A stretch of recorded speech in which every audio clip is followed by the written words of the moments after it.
Students, प्रश्नावली 2.2 में आगे बढ़ते हुए अब हम इसका प्रश्न क्रमांक 2 का ये जो तीसरा प्रश्न दिया गया है ना, इसको हल करना सीखेंगे।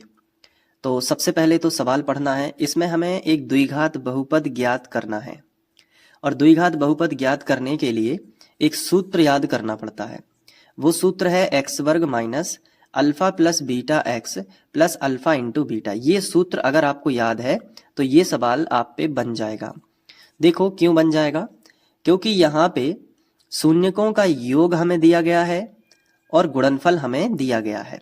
ठीक है, तो शून्यक कौन कौन से होते हैं? देखो शून्यक होते हैं अल्फा और बीटा।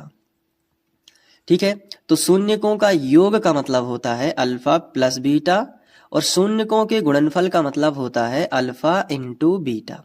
क्लियर हुआ ना? तो अल्फा प्लस बीटा जो होता है उसका मान हमें पहले नंबर पे दिया है। जैसे यहाँ पे पहला जो मान है वो अल्फा प्लस बीटा का है, यानी अल्फा प्लस बीटा 0 है।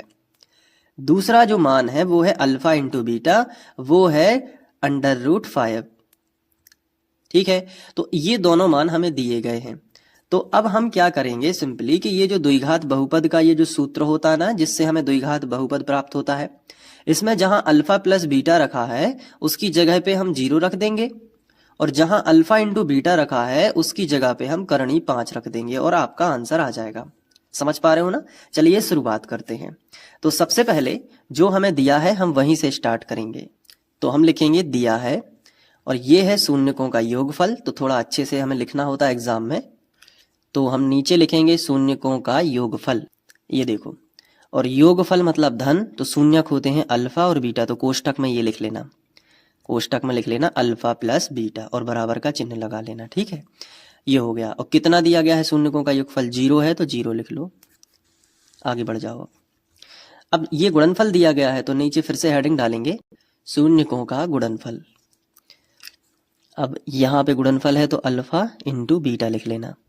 कितना दिया गया है देख के बताओ?